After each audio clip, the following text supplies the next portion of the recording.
What's going on, family? Thank you for tuning in to this live stream tonight. It is January 8th, and I wanted to come in and talk to you about the housing market because I believe there's an opportunity that a lot of us are not taking advantage of, or a lot of buyers are not taking advantage of. To those of you who do not know me, I am Sir Ashley. I'm a realtor and an investor here in the Carolinas, North and South Carolina. And on this channel, we talk about real estate, personal finance, and a little bit about Charlotte. I do have another channel where I talk only about the Carolinas, North and South Carolina, and what it's like to live in various cities and areas of both states. Now, I do have somebody with you, one of my homegirls, to talk about the article we're going to bring up. And I want to talk about how right now, home sellers are paying buyers to buy their property. Now, we're going to dive into that and how you can take advantage of that right now and how long I think this is going to last. Because right now, presently, actually the last about month and a half is the best time I've seen in the past 2.5 years for buyers. So let me bring Joy Bailey on. Thank you for joining us, Joy. I appreciate you. Thank you so much. How you doing? Doing very well. Good. Real, I have to say this. Happy early birthday. We share a birthday. Happy birthday! I totally forgot. I saw one of your stories, and you were like blowing out a candle or something, correct? Or Yes, yeah, just a quick brunch today. And they often give the little treats. And so a friend of okay. mine whose birthday was actually last Tuesday, we got our little birthday treat and Hmm. made a wish. I like it. I like it. So again, happy early birthday. Thank Uh, you. but I I didn't wanted realize we to. had the same birthday. I didn't either until I saw that, and I'm like, hold on, when is her birthday? And I looked it up, and I saw the same day. Yeah, So yeah, that's him. it works. That's It cool. works. Danny, thank you, thank you. Hello, everyone. Ozahar, Anthony, thanks for tuning in. I appreciate you. Feel free to share this with people because, again, we're going to dive into this article, but more people need to realize that it is an opportune time to move forward when everybody else is on the sideline. And we're going to show you and give you scenarios on how you can still get a manageable, affordable, a very doable mortgage payment and not to be scared away with what you're seeing right now, 6.5, 6.2. There's ways in which we can get your mortgage payment in the fives, in the fours I've seen in December. Mhm. So please pay close attention. There is a way in which you can win in this housing market, unlike the past 2.5 years, where it was definitely a seller's market.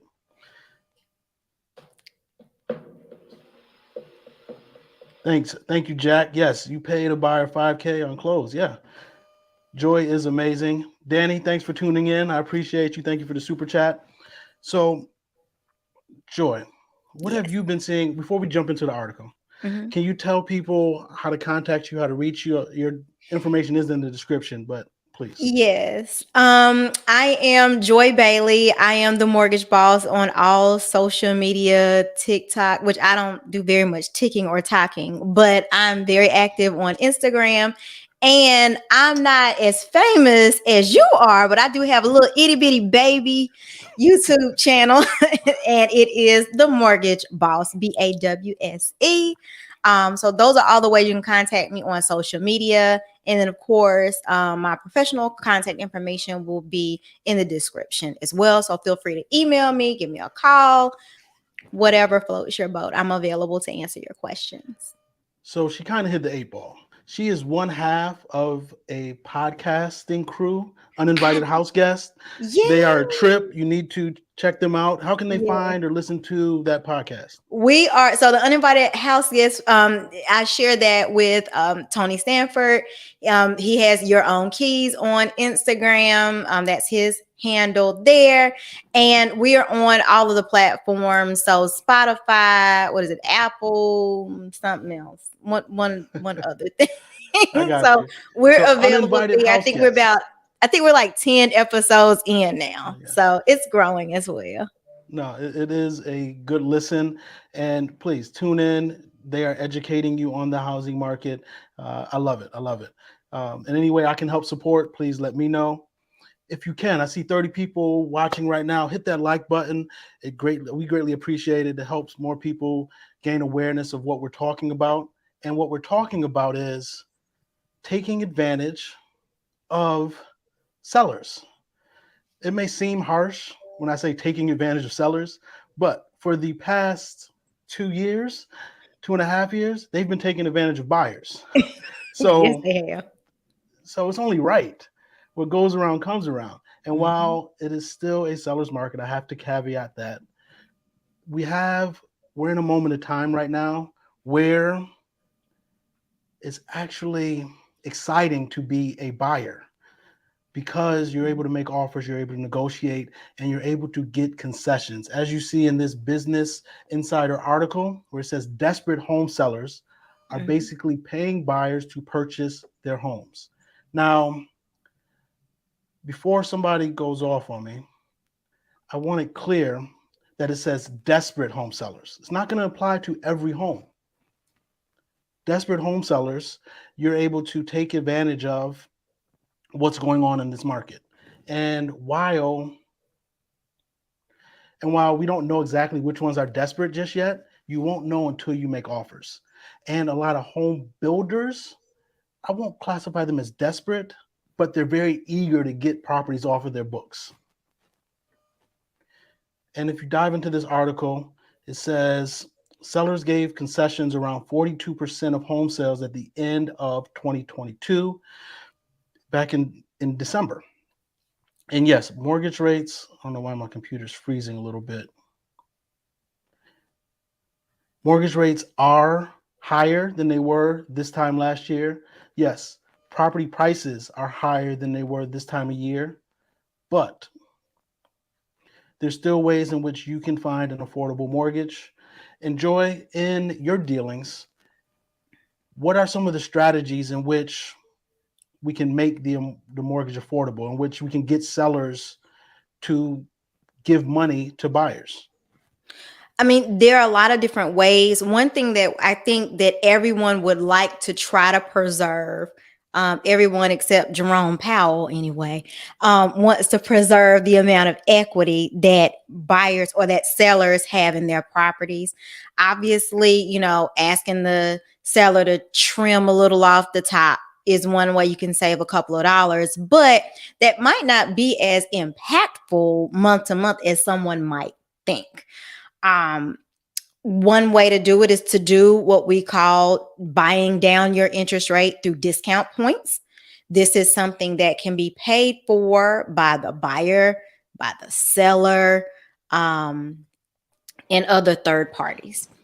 And And then if I can just interrupt you a little bit, mhm, can an employer also pay?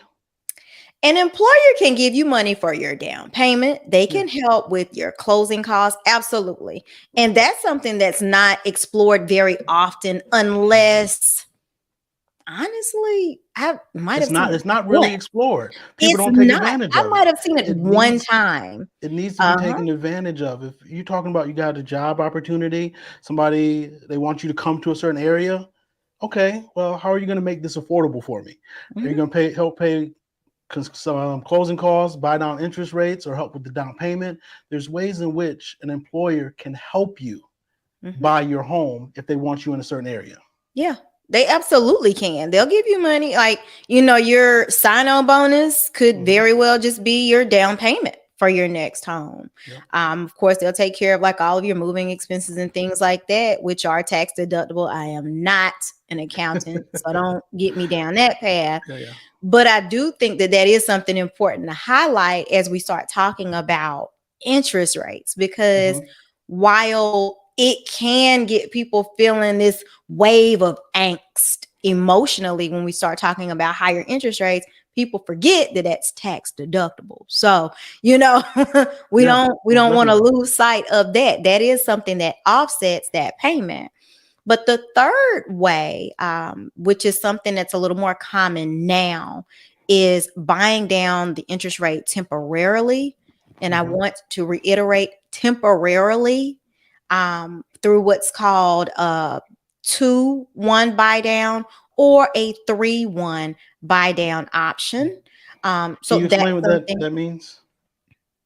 So, okay. So that functions a little bit differently. The discount points is something traditional. Everybody, when they call it, like, I want to pay points. Okay, girl, you don't have to pay points. Yeah, yeah. You know, like, that's the very first thing that people say all the time. Yeah. Well, they were saying when we were, headed down in the market. But the 2-1 or the 3-1 buy down is a temporary, um, it's a lump sum of money that is put up temporarily for the first 2 years if it's a 2-1 buy down, or the first 3 years if it's a 3-1 buy down. Whereas that lump sum of money offsets your mortgage payment for that brief temporary duration of time. And again, if you ever see this advertised, that number in the front indicates the number of years Mhm. that you will have a lower payment. Most definitely. And to you sellers out there, we had Jack make a comment. He gave the buyer concessions. He negotiated the closing cost and gave it to the buyer. And again, every seller is in a different position. Some Mhm. sellers just want to see what they can get. Other sellers need to sell because they're relocating or whatever it may be. And those sellers are more amenable. They're more they're just more willing to negotiate. And I think it's even better, as opposed to them lowering their price, to give you concessions, whether Mhm. it be 3%, 6% concessions, as opposed to lowering the price. Meaning, let's say you had a $500,000 home, but as opposed to lowering it to 490, get 6% concessions or Mhm. 3% concessions and use that money. Because once you do the math, and we're going to have some examples for you, once you do the math, you'll see that it's actually better than getting a lower price if you get them to pay down your interest rate. It'll make your monthly cost, monthly mortgage Mhm. payment more reasonable for you. Mhm. Thank you, Jack, for sharing your experience with us. I definitely appreciate you. Um, all of you, go ahead, hit that like button. Please leave a comment, leave a question if you have any questions. We're going to use an example of a $500,000 property, because here where we are in the Charlotte area, the average price is right around a little over 400. The median price, sorry, average is higher than that. And we're not talking anything fancy. And a lot of people that call me, they want something fancy. They want something done up, ready to move in. And that's going to be over that median price. So, Mhm. for a quick example, Joy, for a $500,000 property, what Mhm. examples do you have for us? Okay, so I was able to work up a couple of different scenarios. So we wanted to start with someone that's putting down 10% down. So a 90% loan to value. So that's gonna put you from a purchase price of $500,000 down to a loan amount of 450,000. And from there, we'll look at today's just And base interest. Go ahead. real quick, reason why we're going 10% down, because based on a study, what they saw this year, the average down payment for all buyers, first time home buyers and everything, is 8%. So that's average. If you don't have at least 8, then we might need to think about some other things, right? So 10% down is the example she's using, because the Mhm. average down payment for purchasing a home is 8% nationally. And I want to also highlight, because I think you're probably referencing the same thing that I saw earlier like last week, even first-time home buyers are putting down more than the minimum that's required. So I think that's something that's very important to highlight when we start talking about, I'm a first-time home buyer. I don't, have to have that much money. Most often, first-time home buyers are putting down more than the minimum that's required. And generally speaking, the minimum is going to be 3% if it's your first time. So, yeah. A lot of first-time home buyers are millennials right now, and for the past 2.5 years or so, either they've been having roommates, they got to save money by having roommates, or they went back home to save Yep. up their Living money. with parents. Actually, I have a couple clients right now who is living rent-free, just saving their money, so they have a substantial down payment. But go ahead. Your example was 10%. So that puts us at a $450,000 loan amount. And so for the purpose of this exercise, looking at my rate sheet, I want to illustrate what a 2-1 buy down looks like. So kind of take the numbers with a grain of salt in terms of the rate that I'm using, but the numbers are spot on. They're still very, very valid. So if you were to purchase a home today and the market rate were to be, for example, a 7.125 with an APR of a 7.387. I also want to let you all know that I used the example for somebody to have a 740 FICO score as well, because that makes a difference too. So let's assume a 7.125 interest rate on a $450,000 loan amount. That would put the person at a principal and interest payment of $3,031. I don't want to get into the weeds of the, taxes, insurance, and mortgage insurance. Principal and interest. So principal and interest of $3,031. So a 2-1 buy down would effectively be the seller giving me enough difference in payment for the first 2 years so I can realize, instead of a 7.125 payment, a 5.125 payment. Okay. So the difference in payment is going to be about $581 per month. That's huge. That's significant. Year. I want to say that again. Yeah. The difference in payment between a 7.125 and a 5.125 in this example is $581 per month. That is almost $7,000 for the entire year. Yeah.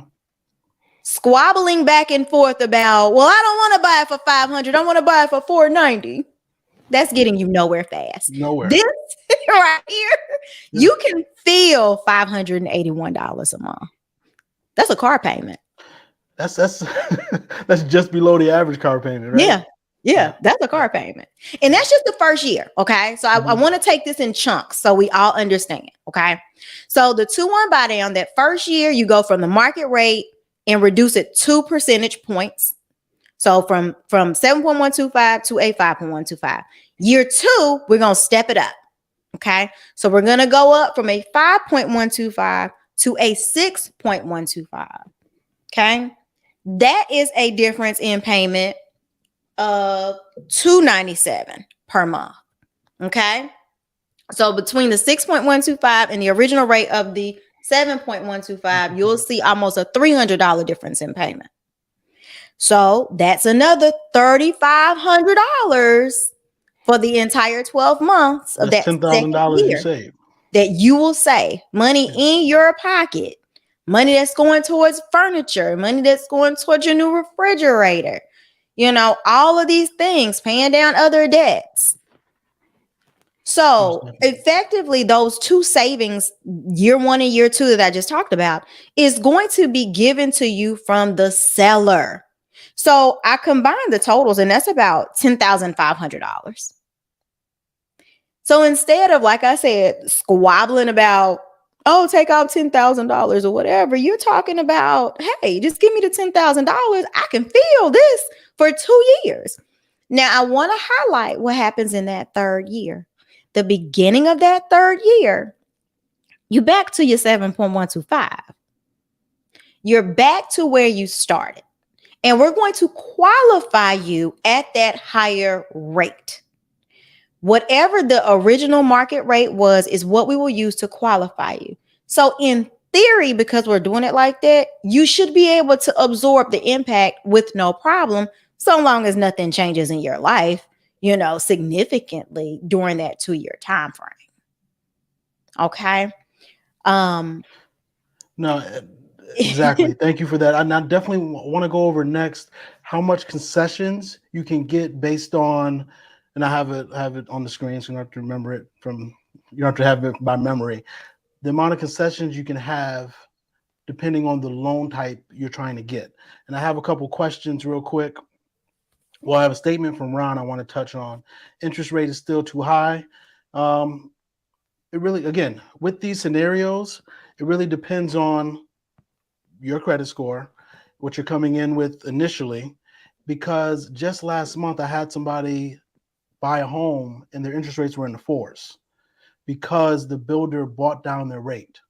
So we're talking, yes, standard rate right now is in the sixes, but they closed with a interest rate in the fours. So there's ways in which we can make it substantially lower. And as you just saw, from 7 to 5, that's a almost $600 difference a month. What did I say? 581. Yeah. 581.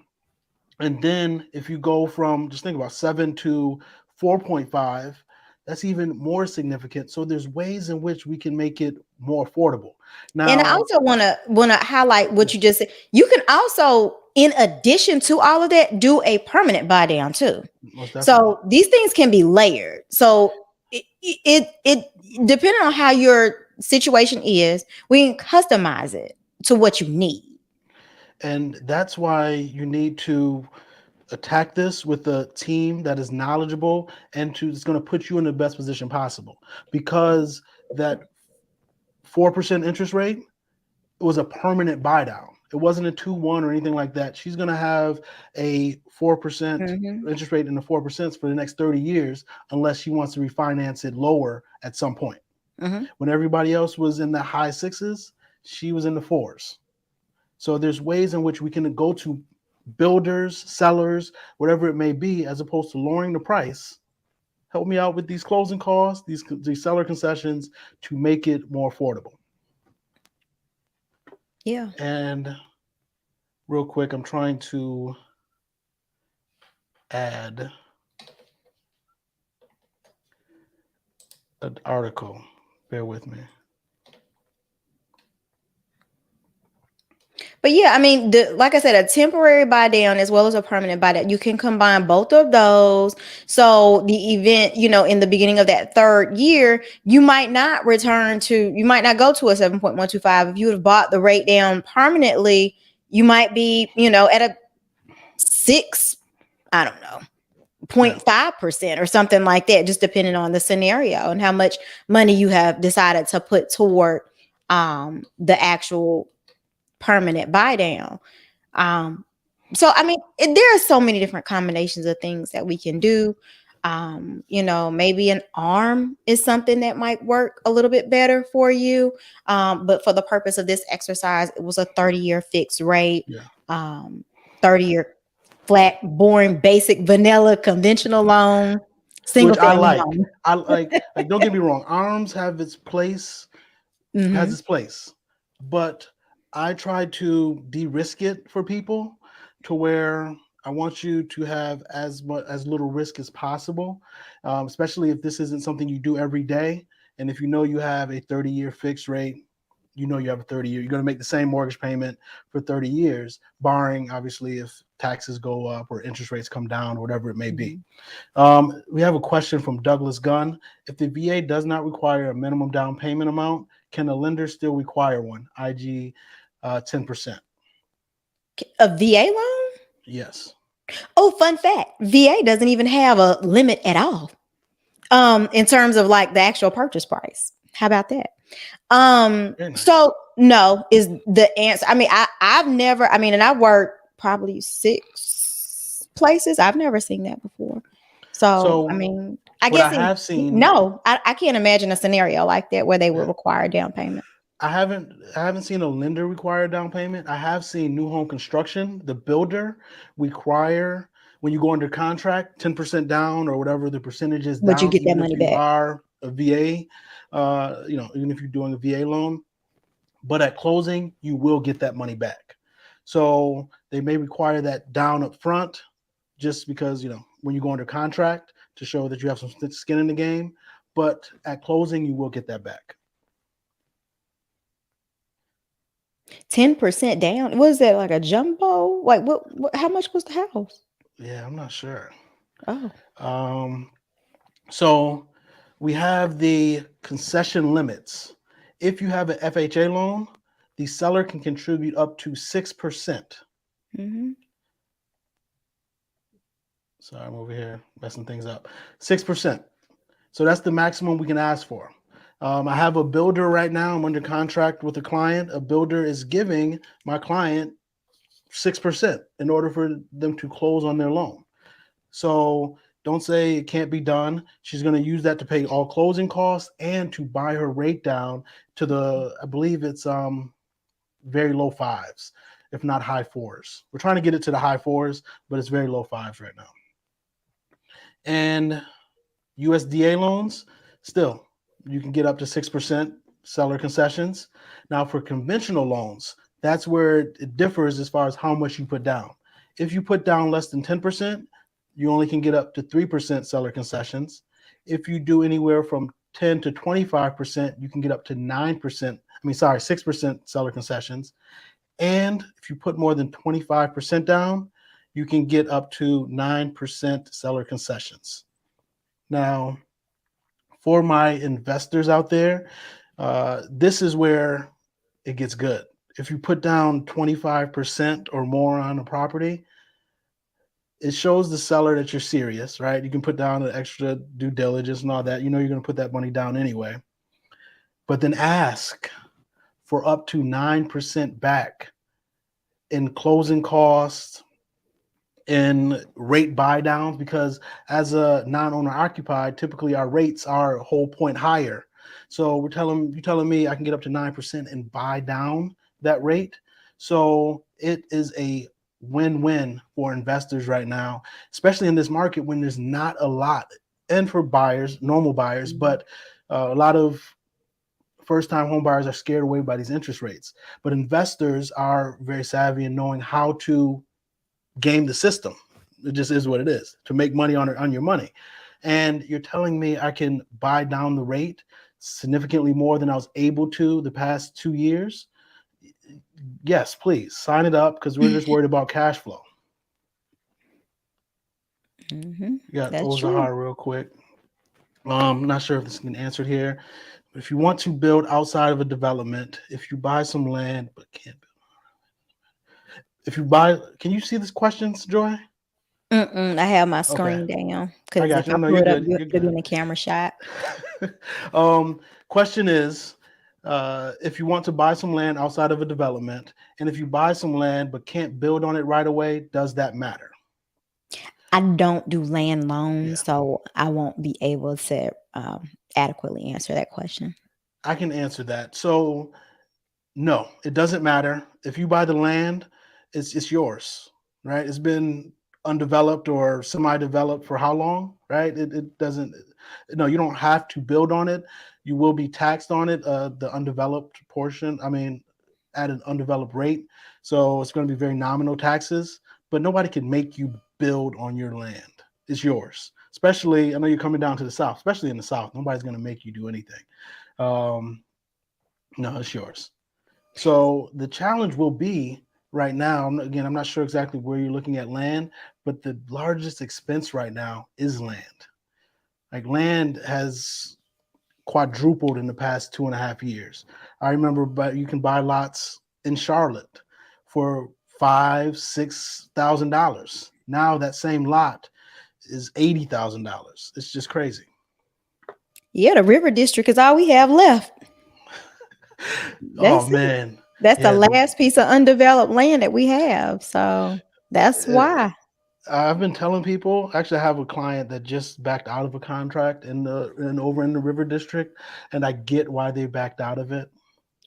Oh, However, I wow. think that that is going to be one of the last areas in Charlotte where you just see a tremendous growth in That's the it. next 5, 10 years. That's So all. it would have been an excellent, excellent investment. But I get why. I mean, he's thinking about right now, and I understand that. Yeah. But yeah, Um, no, that's definitely why. I mean, it's a finite amount of land yeah. anywhere that you go. Luckily, we're in the South, and land is land. But it's we're more populated now than we've ever been before, and so they're trying to. I guess they're trying to keep up. Most definitely. What's the likelihood of a refinance if you buy at a higher rate? Uh, I'll let you Okay, answer that, Joy.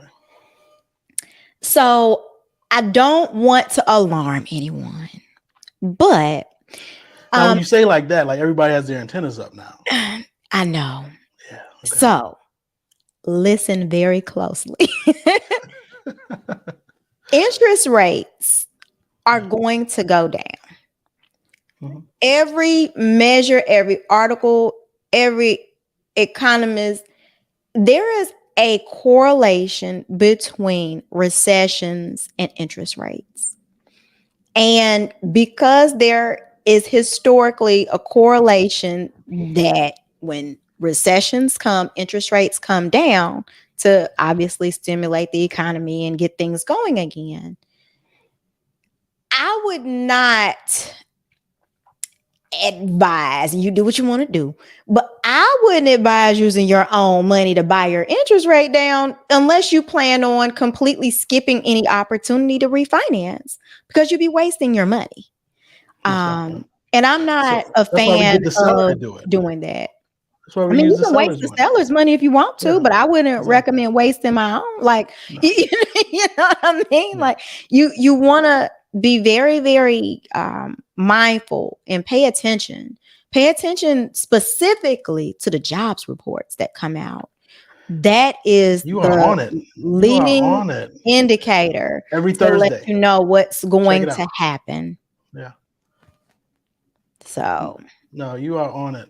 The Fed, if you looked at the Fed minutes recently from their last meeting, they talked about the jobs report and how they want people to, as bad as it sounds, lose their to job. be to lose. They want unemployment to go higher Mhm. because less people have jobs, less people can buy willy nilly because we have seen that wages have gone up 7% over the past year. Whether you want to acknowledge that or not, talking about inflation and everything like that, wage inflation is real. Mhm. So the Fed is seeing that and they're like, these people are making more money. Too many people are making more money. So we want unemployment to go up so people can stop spending. Yeah. And then with the recession, higher unemployment, they will have to reverse track and you'll see interest rates coming down. Now, I have a special someone in the comments, Virginie and David. What's going on, sister? I actually helped them buy a home earlier this year, and she's telling us that the house next door, which was on the market, I believe in July or August when she bought her home, was overpriced, well overpriced. And they ended up dropping their price significantly and offered buy downs to buy the seller rate. So, yes, it is happening in real life. You have sellers, companies, whatnot, paying buyers to come in and make an offer to buy their property.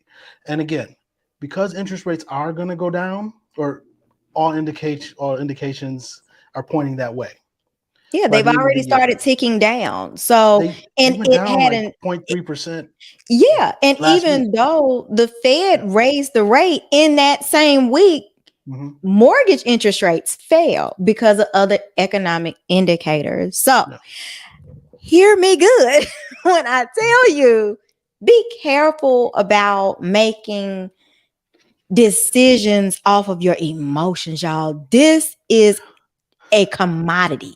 Okay. Like, I understand that, oh, it's my house and all of the things, but it is a business decision, and it should be approached as such. It is an investment. Yeah. I'm not saying to not buy a house. I ain't please buy a house. But what I'm saying more so is, don't worry about what the person to your left and to your right did or is gonna do. Mm-hmm. You gotta worry about what you gonna do. Because too often people are like, I want to get the lowest rate. Why? Why? When I ask people why, they never have an adequate response. It is an emotionally driven FOMO response. Oh, I want yesterday's rate just because it was yesterday's rate. No, you don't. Just know that if you spend, and I'm just looking at my rate sheet here, and I just want to offer a quick example. If you buy your rate down, so instead of doing like a 2-1 buy down and taking the seller's money, if you take that same amount of money and you go from a 7.125 down to a 6.125 just because it makes you feel better, that's going to cost you almost $8,000. Yep. You're not getting that $8,000 back.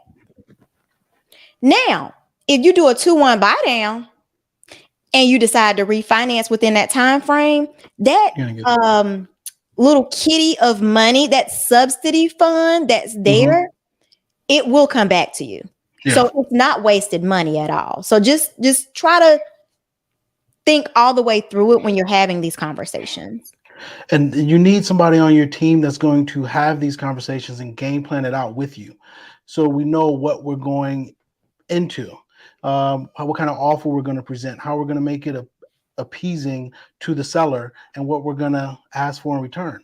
Because again, sellers have such a atrocity to get you to buy their home. They're willing to work with you. Mm-hmm. And real quick, I have to touch on this because I hear about rates being too high, and people talking about waiting for rates to come down or waiting for home prices to come down. Now, this is my little rant for the video. Is I have a question for you all that feel that way. Is how many people do you know are saying the same exact thing? How many people are saying, you know what, I'm not going to buy until home prices fall or rates come down? I know a lot of people that are saying that. I hear it often. And what do you think is going to happen if rates come down or home prices come down? That's going to mean all that competition you saw for the past 2 years is going to come right back. That demand is coming right back into the market. So unless you have that 20, 30% down, which you had to have in the last 2 years, you're going to be in the same boat getting outbid and not be able to get that property. Here, you're able to get the seller to give you money, buy down your interest rate to where you're in the fours, and we're telling you that economic indicators are pointing to lower interest rates coming. It's not like you're wasting your money. If you want to refinance later this year or next year, well, hell, you already got an interest rate in the fours. If it goes down lower, you can get a rate in the threes, and it didn't cost you. You're not wasting your money, and you get some of it back. So please just be wise in what you're saying. Think about it logically. If everybody and their mother is waiting on the sidelines for rates to come down or prices to come down, when one of the two happens, you're going to be competing with all those people. And there is JP Morgan has $1 billion dedicated toward single family homes. There's another fund that has $110 billion investors dedicated to single family homes. You don't think they're waiting for the same thing? As soon as prices come down, they're going to be putting in offers for properties. And if I am a seller, one thing we learned, even though people like to knock Open Door and OfferPad and everything like that, one thing we know about sellers is when you throw cash at them, they're going to take it. They may talk negatively about the company, but how did Open Door get these properties? those sellers sold it to them Mm-hmm. over your offer that was dependent on a loan. So just think, I like to take a step back and just think logically, how can I position myself to get into the housing market? Because if you do what everybody else is doing, you're going to be like those people sitting on the sidelines renting. So just think about that. We have 80 people watching right now. I'm stepped off my soapbox. Please go ahead, hit that like button, leave a comment, leave a question. We have Eddie Smallhorn. What's going on, brother? Hope you're doing well. Hope you enjoyed your holidays, Christmas, New Year's. How's your finger? Last time I talked to you, you had a little accident with your finger. Check out him and his wife's channel, Christina Smallhorn. Absolutely amazing couple, and I consider them my YouTube mentors. They are crushing it. And after seeing their live stream, I texted Joy. I was like, "Hey, you ready to jump on in like an hour and a half?" And she agreed. So here we are. Uh, Please feel free to ask any questions. We talked about seller concessions. What are you seeing in your offers right now when you're presenting, when you have clients making offers? What is the common theme that you're seeing? I will tell you, I am seeing significantly smaller earnest money due Yeah, diligence. yeah. Significantly smaller. And that's another thing. Right now, if you don't have a whole bunch of money or don't want to put up a whole bunch of money, this is the time to do so. Because Mhm. I had clients back in the last 2 years put down $100,000. I don't advise this, but put down $100,000 in due diligence money. Like, you telling me right now I can get a property under contract by putting $2,000 max between earnest money and due diligence? Yep. Come on. That's just, it's a win-win right now, to where when you're competing with other people, that 2,000 will quickly turn to 10 to 15,000. And it wasn't a lot of competition because they turned this around in like Yeah. 18 hours. Like the realtor was like, "Hey, can you update the pre-approval for this amount?" They submitted it maybe around 5 o'clock yesterday, and this morning contract. I was like, "Okay, thanks." Yeah. you Um, know. we Now, have granted, it OB. was a higher price point. It was like 700,000, but I even want to touch still. on I want to touch on the higher price points in 1 second. Mhm. OB made a comment to my rant.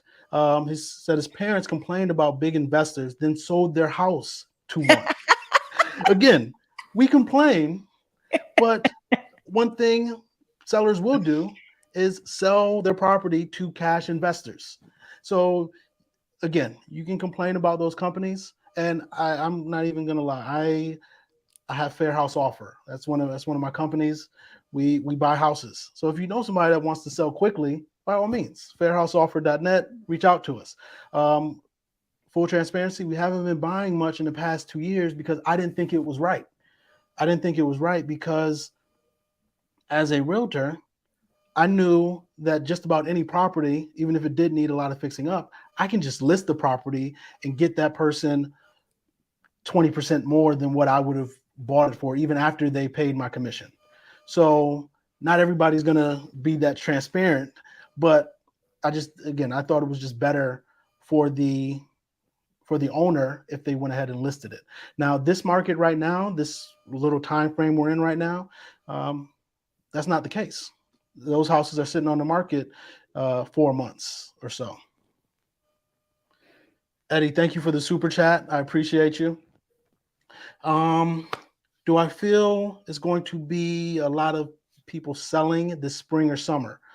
And short answer is no. I don't think it's going to be a whole bunch of inventory coming to the market because you had so many people lock in those 2, 3, 4% interest rates. And unless interest rates come down by the spring, early summer, I don't think there's going to be a whole bunch of people hitting the market. I see interest rates coming down toward the end of the year, like coming down to fives toward the end of the year. But spring and summer, I don't think there's going to be a huge supply of inventory. What do you think, Joy? I think that, we're in a quagmire, and I mean, there's no way out of it in a short amount of time. The matter is what it is. Like, there is a supply and demand issue, and the Fed, bless his little heart, he's scrambling, and he kind of let it get out of control, and you can't unring a bell, if that makes sense. Letting the interest rates be suppressed as low as they were, as long as they were, it compounded the already existing issue that we already had a issue of supply and demand. You have new construction. They're like, I don't know, I'm scared. It's the weirdest thing. Like, meanwhile, these institutional investors, they like, I don't care what's going on, I'm buying. I'm buying. The reason why is because, like, I don't know how many people play in the stock market, but you see stocks taking a tumble. Real estate over the long term has been a secure investment. It goes up over time. It may have its ups and downs, 1 year, 2 years, or even, let's say, the financial crisis in 08, 4 years. But those people that bought at the peak, if they held on to it and sold it now, they're still coming out $40,000, $50,000, $100,000 ahead if they've held on to it. They had some down years in there, but they came out ahead. And to answer Eddie's question, when I talked about 4 months on the market, no, that's really not a long time at all. It's just, it really is expectations. They saw their neighbor's home sell in 2-3 days, and here they are. I don't know if they got it advised improperly by their agent, or they had improper expectations. 4 months, no, that should be pretty normal. This should be pretty normal. And I don't know their exact situation, but sometimes people need to sell immediately, whether it's a death or moving or whatnot. And that's they're like, man, how long? It's been 4 months. Is it going to be another 2 before March comes, the buying season? And they don't want to wait that long. They don't want to wait and see. They'll rather take something that's tangible at the moment, even though it may be, at a 30% discount. And also, like, if we can kind of talk about the foreclosure expectation, right? Yeah. I think that a part of what we don't realize about foreclosures is that process. That process takes so long to go through. And I mean, the bank is going to beg, plead on their knees to make sure that that person does not go under foreclosure. So in the event that the person does get into some financial trouble and they're like, okay, let me hurry up and sell this house, they're still not going to end up selling the house for less than what they owe to the bank. They're still going to walk away with some kind of profit because the margins between what they bought for, 3 years ago and what they will sell for today is not going to be at 2017 prices. No. And think about it. Home prices on average in America the past 2.5 years has gone up 42%. Yeah. 42%. So even if they're behind on their mortgage, or if they bought the home in early 2000 or 2019, the foreclosure process may start, but chances are they're just going to sell traditionally. They don't need to get foreclosed on because they're going to make money, right? That is very true. This is Eddie's wife, Christina. Thank you, Christina, for joining us. I appreciate you. Ron, any advice on how to raise your credit score in a shorter time frame? What you got for us, Joy? Get your credit utilization down as low as you can. That's what I was gonna say. I think I mean, and again, I tell all my business, so I'll tell you mine. So like, my credit score should be significantly higher because I pay everything on time. To God be the glory. But it isn't, because when I was transitioning my work situation, I ran up a lot of credit card debt. And I don't know if you've ever had a lot of credit card debt, but oh my God, Jesus. Y'all, don't get in credit card debt is my advice. But when you are, over certain threshold. I've heard It's 30%. I've heard, 30%, yeah, I've 33, heard 35, varying all that. numbers, but Yeah. the higher it is, the lower your credit score is going to be.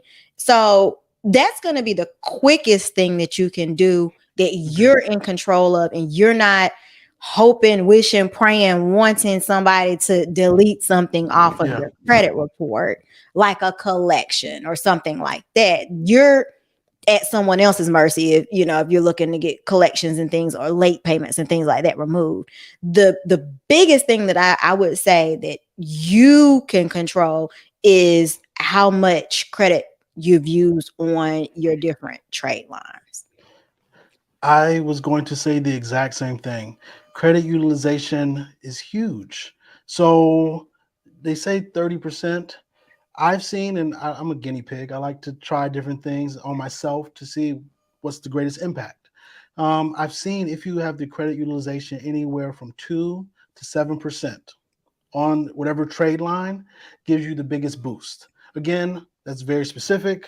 If you don't want Mm-hmm. to do the math, I understand. Just say under 10, but between 2 and 7%, you get the biggest boost. And if you want to get granular with it, for each card that you have, I'm just going to assume credit cards, right? So for each card you have, call each of those and see when the reporting date is. Mm-hmm. And before that reporting date, let's say they report the 10th, on the 9th for that card, on the 9th, pay it down to the 2 to 7% utilization, or as low as you can get it, right? And then it reports on the 10th. Just got a big bump. Now, if you're telling me, okay, well now I need to live for the rest of the month, use that card. Mm-hmm. Use that card because it just reported to the credit bureau, and then do the same thing for each and every card. But again, that's not Or even everybody's gonna. requesting higher limits. I mean, that'll That help is true. That is as true. well. But Mhm. again, everybody has different habits. Yeah. I I'm gonna use myself as an example. If somebody gives me more on my credit cards right now, I'm probably gonna use it. I ain't gonna lie. So I wouldn't give Yeah. this advice to Yeah. someone like me. But if someone is significantly more responsible, that might be an easier way to do, as long as you're mindful that you're not like, free money, and then you're at the Yeah. mall. So Yeah. just be mindful of that. Most definitely. And if you're like me, for a while there, all I used was credit cards. I didn't like to use my debit card. But then it got to a point where I kept seeing my balance go up, and I'm like, what did I even spend money on? Right? Because I already had auto pay on everything on my credit Mhm. cards. And so what for the past 2 months, uh, I paused, put all my credit cards on hold, and just used my debit card. And I got to see what was coming out and everything like that, because it kept saying unable to process. So I get the email and see everything that came out. And now I just, at the turn of the year, turn back on my credit cards and will stop using my debit card. I don't like using debit cards in case of fraud and whatnot. You really don't have any real protection. Whereas credit cards, you can contest more easily the transactions and everything. So just be smart about it. And then what I do is just pay off the whole card every single month right before. So it's just it's all a game as far as credit utilization and credit, and it's about learning the game so you can get the maximum points as possible. Mhm. But biggest thing is pay on time and credit utilization, and don't pay Yeah, anything and off. not I've paying paid on off the time, car, and not paying on time will that kill hurt. you. Yeah, So be like, and with us, we're looking at like really the most recent 12 to 24 months of yeah. your pay history. So, if some things happened like 4 or 5 years ago, it's okay. Virginia says lower rates don't do you any good if you can't get into a house because of competition, and that is my biggest point.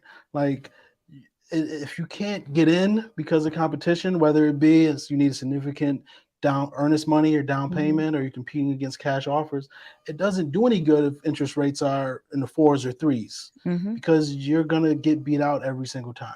That's right. And there's not really a bad time to buy real estate. And my saying is buy real estate and wait, as opposed to waiting and buy real estate.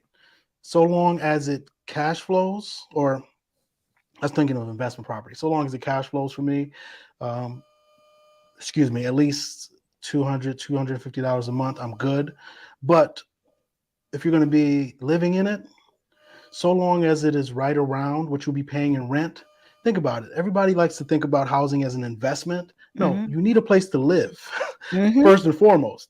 Uh, yes, it is a long-term investment, but you need a place to live. And if it's going to be right around the same price as rent, it just makes sense to buy and hold on to it long term. I agree. Um, not to put your business out there. How long have you been living in your current place? 5 years. And about how much equity would you say? And the reason why I ask is because we used to live in the same neighborhood, so I have a Mm-hmm. good idea. And I tell you to buy real estate and wait. She bought, Yeah. waited, and Um, I bought for like 275, oh, you more four than doubled. bedroom, 2.5 bathroom, Yeah, about 2,700 square feet, yeah, yeah. and 275. And I look on Zillow to see, what homes are being listed for. Hmm. And once upon a time, it got up to almost 500, Yeah. my floor Well, there's one. plan. But now I'm down to like 450. Hmm. But I mean, same thing. I don't care. Like, to Yeah, your point, I gotta have somewhere to live. Where am I you gotta going? have somewhere to live, Where am I gonna go? and rents in that neighborhood right now is crazy. It's absolutely Yeah. crazy. Yeah. So yeah, much more, significantly more than what your mortgage payment is. Hmm. Yeah. So, so again, buy and wait as opposed to wait and buy. Find something that works for you. Yeah. And Um, again, it's all relative. Like, yeah. you're cringing about 6 and 7% rate. What if we did get to 11%? You'd be begging for a 7% rate. It's And relative. there, in the last 40 years, 30 years, the average interest rate is right around 7%, a little higher than 7%. So Mhm. we have gotten spoiled the past 2.5 years, actually, let's say 4, 5 years. Um, but the I'd say average, 15 years. yeah, yeah, from, yes, that is true. You are correct. Um, but the average in the last, 30 years is over 7. Yeah. So uh, it's still under the average. And we're giving you strategies and telling you that sellers right now are paying you to buy their property to lower their rate, to lower your rate even more, to where you can get something in the fours. That's not unheard of. It's actually very, very doable.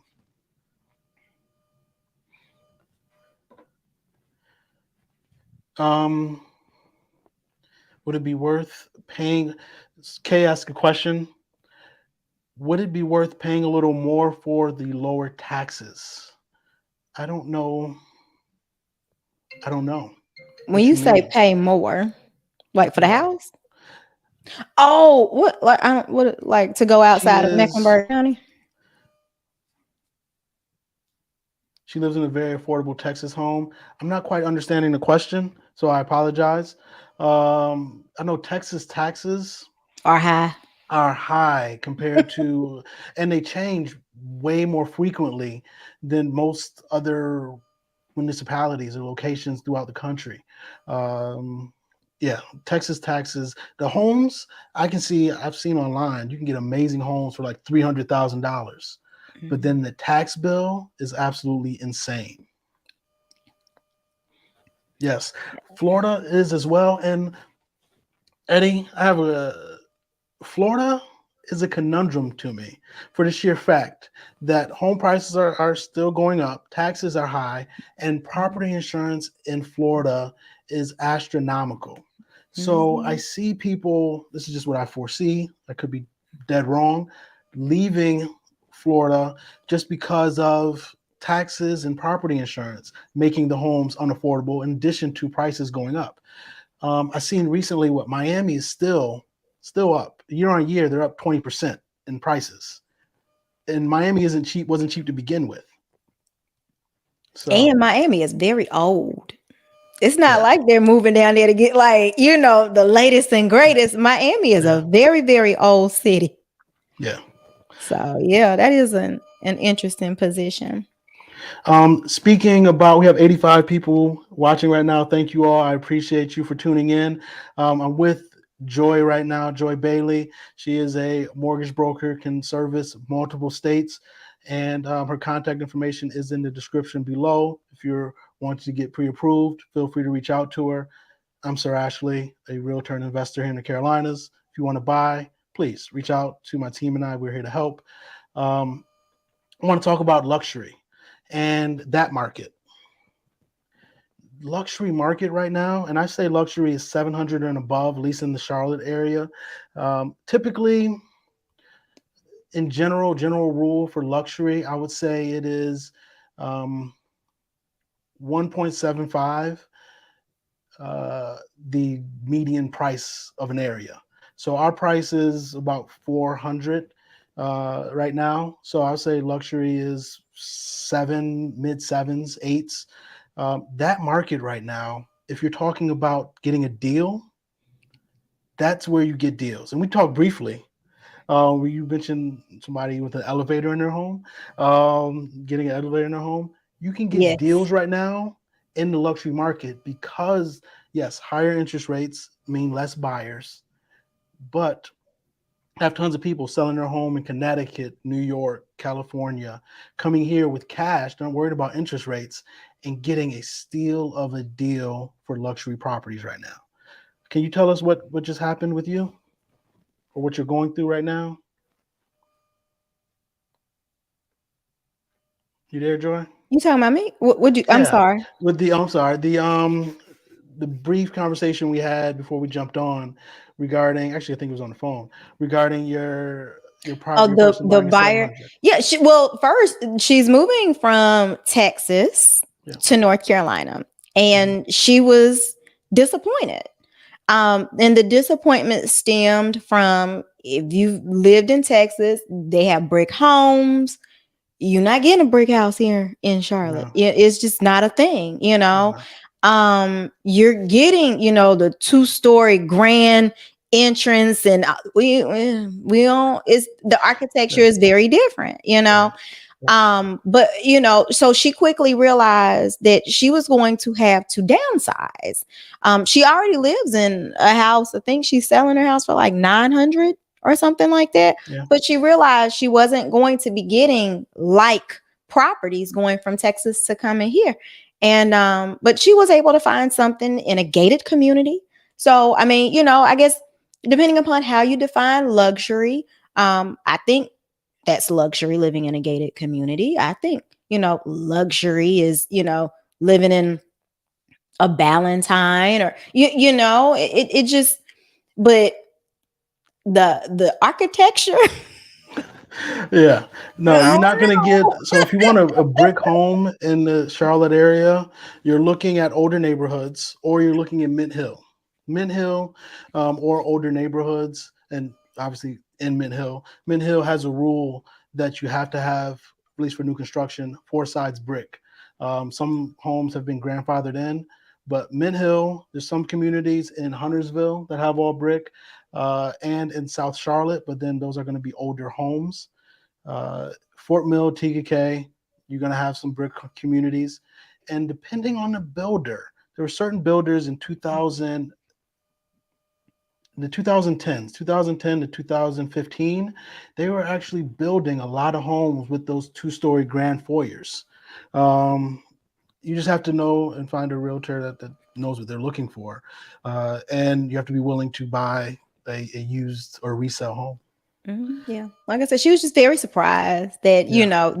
your dollar doesn't go as far in North Carolina Hmm. as it does in Texas. I think she's come from Houston, so Yeah. it's it's a different place. I mean, again, I've lived here my entire life. I say this nearly every day. I would have never imagined Charlotte being like this. And prices are only going up. They're only going up. Yeah. Yeah. We have David here, again, former client of mine. Uh, One, Your clients love you. one, if Sir Ashley is on your team, you've got a real estate dream team. Thank you, David. 2, don't buy in Florida. Too expensive, not worth it. It won't survive the climate. So thank you, David. I appreciate you. And Virginia. That's the other thing, those environmental factors. Think about all these people in Buffalo that saw snow that they don't never want to see snow again. I'm from upstate New York, and I mean, that is why I'm down here. I'm not gonna lie. I'm from Rochester, and all that snow is exactly why I'm down here. Like, you might think I'm crazy because you see me around. I wear shorts year round. I wear my black shorts year round, even though it might be 30 degrees out, because I'm used to snow. Right? It just is what it is.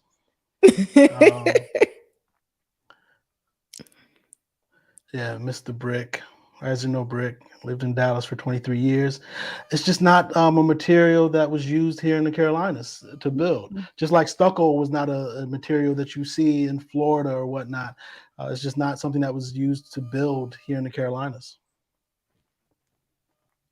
Eddie, thank you for the love. I appreciate you. Joy, I've had you for an hour. Any last things you want to tell anybody? You want to share? How can they get in I'm contact with happy you? to help if you all have any questions. But Yeah. again, I cannot state it. I can't overstate this enough. Just be mindful of the decisions that you are making for you. No matter what your brother says, no matter what your mama says, like you have to make decisions with informed people that have access to what's happening in the market today. Yeah. Because when I wake up in the morning, we're going to be in a different market than we were when we shut down on Friday. You want someone that is knowledgeable, someone that is going to go the extra mile and, do as much research as they can to be able to answer all of your questions. Don't be afraid to ask questions, but make sure that the people that you are asking these questions to and opinions you are collecting are people that are of value and that are professionals and they have been vetted. Most definitely. Thank you. Thank you. I second all of that. And I just caution everyone to please be wise in who you listen to. All counsel is not wise counsel. Um, and you have to take advantage of certain situations. If you know you missed out because you could not compete for the past 2 years, right now is your time. Yes, interest rates may be higher, but we're giving you solutions and options to make it more affordable to where you can still get a rate in the 4s. And again, I can't stress it enough. Be wise. Everybody that talks real estate doesn't have your best interest at heart. All these people, crash bros and whatnot, telling you not to buy, Oh, we calling out names? telling you Uh-oh. not to buy, while they're telling you that, there's article after article and hedge fund after hedge fund talking about, you know what? We're putting together hundreds of billions of dollars to buy single family homes. So the average person, they're telling not to buy, while these investors are going to be buying everything. So if you want to own something, call your own, lock in your payment, and not be subjected to, I'm a landlord. I raise rents. Not be subjected to landlords raising rents. This is a way to protect yourself, your family, to avoid that. I appreciate you all rocking with us tonight. I know it was spur of the moment. I got inspired from Christina, Eddie, and Jay. They did a live stream earlier today. Again, thank you, Eddie. Thank you, Christina. Thank you, Virginia, Ozahar, David, and everybody else that watched and tuned in. I appreciate you, and I'll talk to you later.